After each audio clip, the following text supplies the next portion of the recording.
July 9.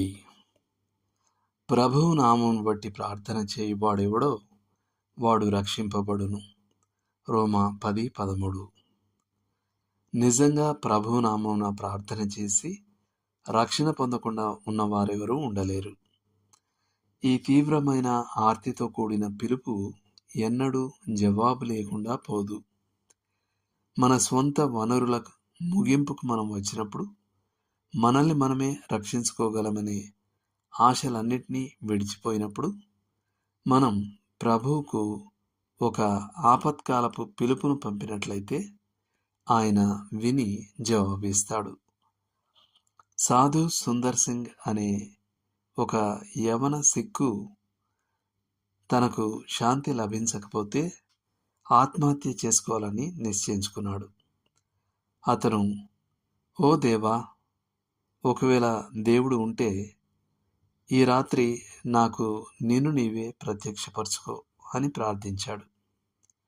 7 గంటలలోగా అతనికి జవాబు రాకపోతే తదుపరి రైలు లాహోర్కు దూసుకొస్తున్నప్పుడు అతను రైలు పట్టాలపై తన తల పెట్టాలని అనుకున్నాడు. తెల్లవారుజామున యేసు తన గదిలోకి వచ్చి హిందీలో ఇలా చెప్తున్నట్లుగా అతనికి ఒక దర్శనం కలిగింది. నీవు సరైన మార్గాన్ని తెలుసుకోవడానికి ప్రార్థిస్తున్నావు. నీవు దానిని ఎందుకు తెలుసుకోలేవు?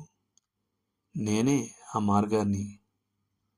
ఆ వెనువెంటనే అతను తన తండ్రి గదిలోనికి పరిగెత్తుకుని వెళ్ళి, నేనొక క్రైస్తవుణ్ణి, నేను యేసును తప్ప మరెవరినీ సేవించలేను, నేను చనిపోయే రోజు వరకు నా జీవితం ఆయనదే అని అన్నారు.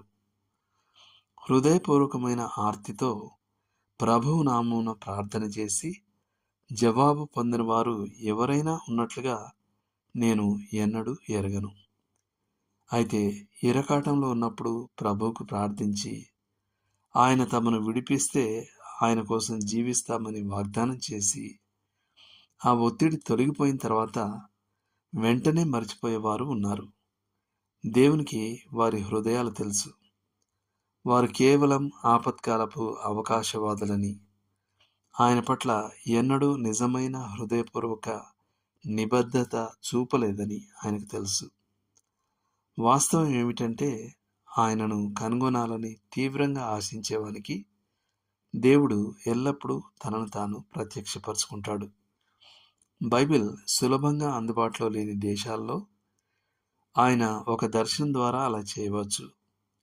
ఇతర చోట్ల ఆయన ఒక లేఖన భాగం ద్వారా, వ్యక్తిగత సాక్ష్యం ద్వారా, క్రైస్తవ సాహిత్యం ద్వారా లేదా పరిస్థితుల యొక్క అద్భుతమైన కలయిక ద్వారా అలా చేయవచ్చు.